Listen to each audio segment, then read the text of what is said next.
Kalau kemarin kita tentang bandwidth, sekarang kita masuk ke slew rate. Slew rate. Oke, jadi slew rate itu apa sih? Ini berhubungan sama bandwidth ya. Oke, misalkan non-inverting, kita kasih sinyal UT, yaitu sinyal step gitu ya, kayak gitu, seperti ini. Dari 0, kemudian tiba-tiba langsung naik jadi high gitu.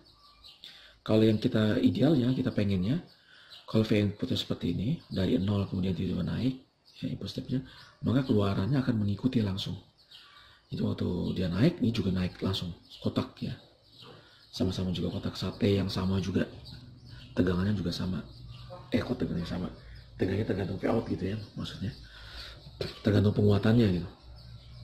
Tapi kita pengennya kalau misalnya penguatannya 1 kali, maka keluarannya juga sama, waktunya besaran juga sama.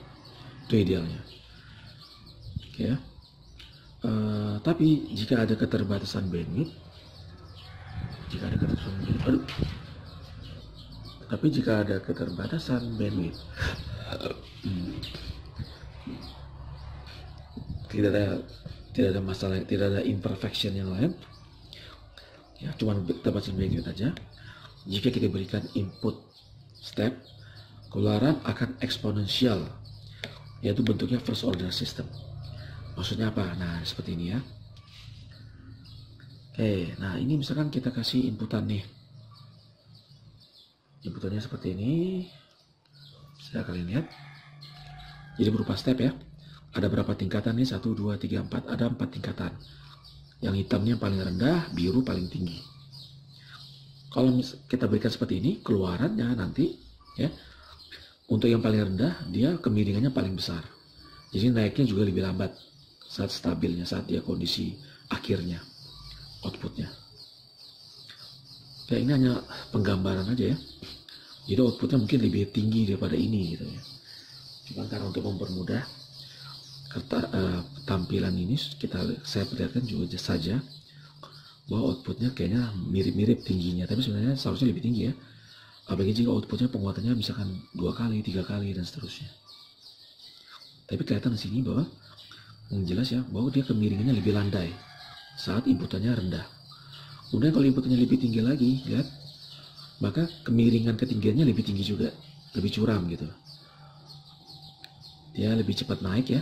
Ini juga lebih curam naiknya, lebih tinggi, kemudian langsung stabil, sampai yang biru juga lebih tinggi, kemudian stabil gitu ya. Jadi kemiringannya semakin curam. Kemiringannya semakin curam ya. Ingat, ini hanya jika terjadi keterbatasan bandwidth, bukan yang lain.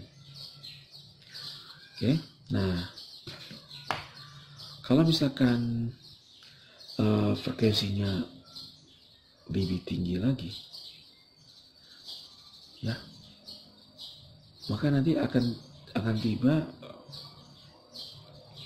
Kalau frekuensi tinggi lagi ya, jadi gimana ya ceritanya? Jadi saat misalkan, oke, kembali ke sini deh. Kita lihat di sini kan, kalau misalkan inputannya lebih tinggi levelnya, maka kemiringan juga semakin tinggi. Ya, dari sini jadi lebih rendah, yang ini lebih naik lagi dikit. Yang merah lebih tinggi lagi, yang biru lebih tinggi lagi. Tapi nanti akan sampai pada suatu masanya, di mana walaupun yang biru ini, yang inputnya kita kasih level yang tinggi, dia kemiringannya tidak bisa lebih tinggi lagi daripada ketinggian yang ini misalkan, atau pada gambar yang ini tidak bisa lebih tinggi lagi daripada yang ini ya. Pada yang hitam nih misalkan dia rendah, landai, kemudian ada lagi dia lebih curam, sampai nanti pada tingkatan ya kemiringannya ini tidak bisa lebih curam lagi. Itu keterbatasan. Nah, ini disebut dengan keterbatasan slew rate gitu. Jadi kenaikannya ini ya tidak bisa lebih curam lagi seperti ini, tidak bisa lebih tinggi lagi seperti ini, tidak bisa. Ya ada keterbatasan slew rate yang ini kemiringannya gitu ya. Kalau pada OPM 741 kemiringannya itu 1 volt per mikrosecond. Di bawah 1 mikrosecond dia nggak bisa lagi lebih curam lagi ya. Tidak bisa lebih tinggi daripada 1 volt per mikrosecond. Nah, ya seperti arus konstan yang mengisi kapasitor. Ya, anginnya lagi kencang banget ya. Oke, bagaimana kita memodelkannya? Modelkan seperti ini. Jadi ada sumber arus, kemudian kita kasih kapasitor di internal dari OPM ini. Ini model saat slew range. Ya. Nah, efeknya gimana? Efeknya ini pada sinus nih. Misalnya kita sinus dengan frekuensi tinggi ya, dia tidak bisa lagi mengikuti. Tidak bisa naik, tapi dia naiknya akan miring slew rate ini. Tidak bisa lebih tinggi lagi pada ini. Maka dia hasilnya akan menjadi gelombang segitiga, bukan gelombang sinus lagi. Gitu. Jika frekuensinya tinggi sekali. Oke, gitu aja. Bagaimana cara untuk menghilangin slew rate ini?